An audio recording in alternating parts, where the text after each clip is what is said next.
Have a seat. Welcome back, Usain. There you go. Nice to see you again. Thank you very much. And relax. Listen, I'm sorry that we cannot offer you the same introduction that you had in Moscow from Mother Nature. I mean, Usain, what was it like when the heavens opened and you had all of these lightning bolts coming down for you? When we were in the warm-up area, I remember we were in the tent and we heard the lightning started and the tent was shaking and we were like, this race is going to be postponed. Yeah. But it kept up. When we got out there, it started to rain and it was okay. I've ran in rain a couple of times in Europe and in London, so it wasn't anything new. So after the race, the photographer came to me and was like, yo, I got a picture, awesome picture of you with a lightning bolt, and he was showing it to me, so it was awesome though. But that's the thing, because journalists forever have had a field day with your surname, haven't they? But this was Mother Nature, haven't it? Exactly, it just worked out. Now, we can't guarantee that Scotland in summer 2014 will be able to provide the same sort of entrance, but people in Glasgow will be on the edge of their seats wanting to know, will you compete in the Commonwealth Games next summer? It's something that I want to do. I've said it to my coach, but my coach decides where I run, if I'll run in Glasgow. But I personally would like to go, but we'll see what happens. Yeah. Have you been to Glasgow? No, it's lovely. You should go. Do it. We've got to forward this. This is what we hope the stadium will look like. Here you go. Look. So I mean, I guess to you, a lot of stadiums look quite similar. But, I mean, would you be were you happy with that? Any tweaks you'd like to see made before you turn up?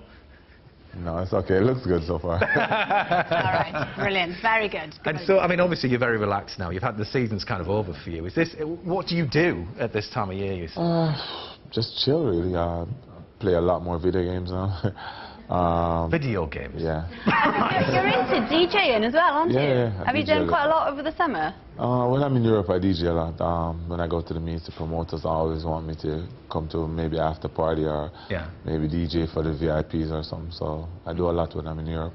And I guess your diet changes quite a little bit this time of year as well, because I'm talking about this. Now, you say we've heard of your love of yam. Yeah. Here we go. And what makes this so good? There you go, Brian. Have a look at that.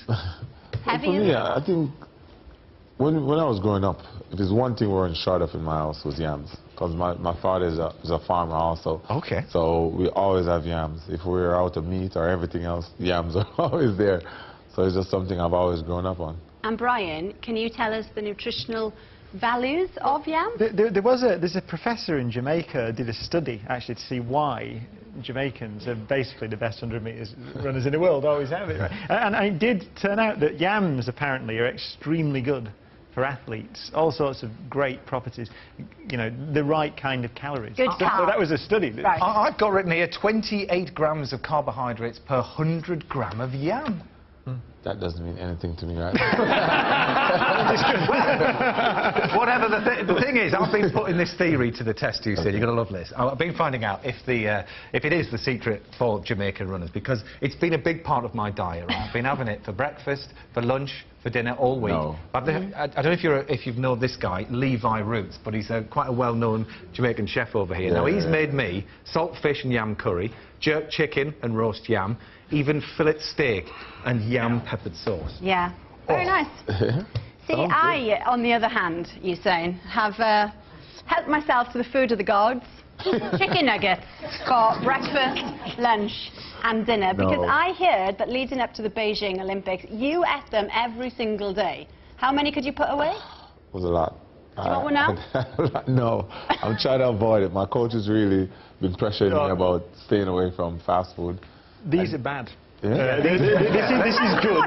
This is bad. Let's not go into the usual value. I've had them all week. This, right, there's about, it's 20 of them in there. That's roughly... You don't put your fingers all, on them. that's basically all the fat an adult should eat in 24 hours, basically, in there, and about half the calories an adult should eat in just 20 of those. So bad, good. Steve? That's it, it's basically. I thought my trousers would... When you start to get tired, that's how it feels. Man. Yeah, when you start to get tired, all of a sudden the finish line is like it keeps going back 10 meters every time.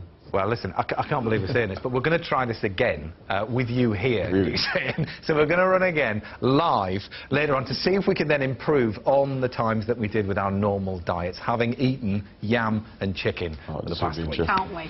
Yeah. I can't wait. Have a nibble before we My crack on. prediction Anyway. is yes, no, based on the nutritional value. Oh, Very shy. don't listen to him. Chicken nuggets works for me. Well, I'll tell you what, yeah. My money's on you.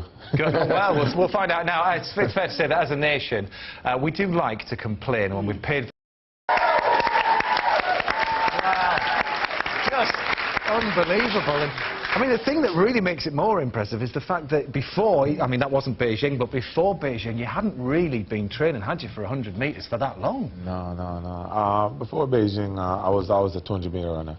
People may expect, in your new autobiography, you talk about different races, and you talk about them in such immense detail that it sounds like it takes a lifetime for you to run them. I mean, when you're doing it, though, do you go through all those different stages that you described?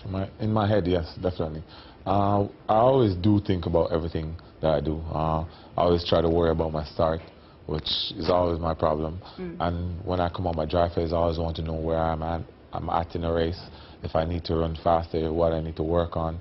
When I come from my dry phase now, I tend to look around all the time. Keep looking around, and decide that, do I need to go faster? Depends on the race. If it's a world championship race, I'm going to always run fast, or Olympic race.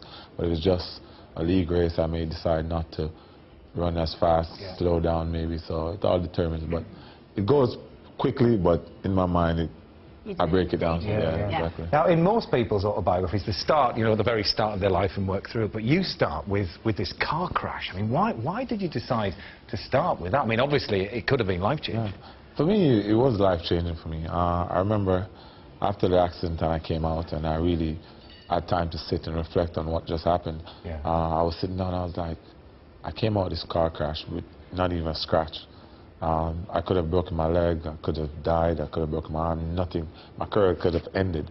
And I decided at that moment that I was put on this earth to run and to inspire young kids and to inspire people to really do their best in whatever they're doing. Because you were well into your career at that time. It wasn't as if you had the car accident when you were younger.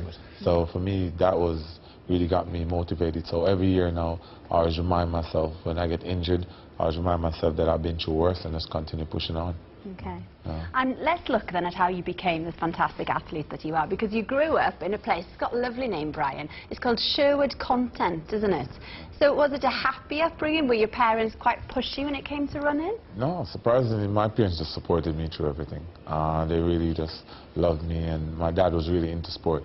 My mom wasn't so much, but she supported me through everything. I'm an only child for my mom, so she really spoiled me. My dad was just the strict one who make sure I did everything, make sure I went to training all the time and stuff like that.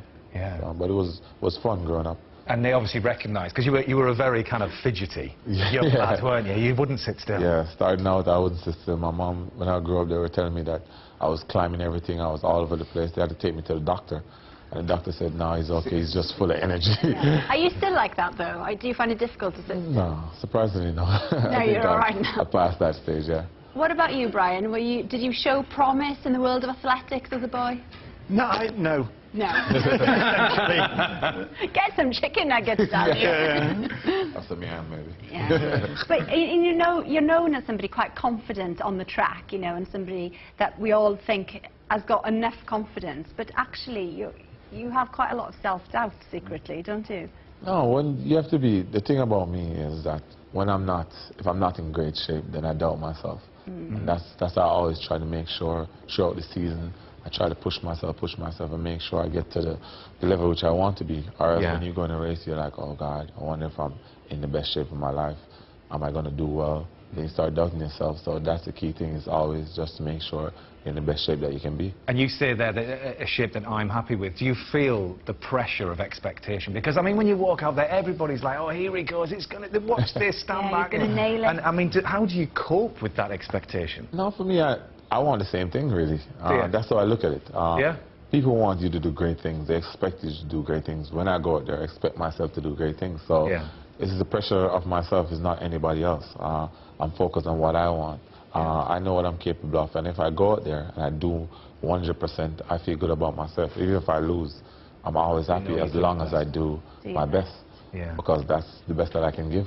Yeah. Well, all the stories and the tips for any aspiring athletes are all in the book, aren't they? Fast as lightning. Now, it's time to meet the first of our Britain's fastest guests. Yes. Now, nice and slow, tell everybody what your name is. I'm not really a complainer, but I've complained the other day with David Moyes when the window was closing for the transfer. Oh, really? On United? I made an Instagram video saying he should get a creative midfielder because it was getting kind of late and he was taking his good time, so I didn't like that very much. Are you happy with Fellaini? Yeah, exactly. Are you happy? And at the last minute, yeah. I watched him play yesterday. It was good. He played a defensive midfield role, so he played pretty well. We've got to stop talking about football now. We've got to talk about So on Twitter, the new craze is what they call in bash tags. Instead of the hashtag, they turn into bash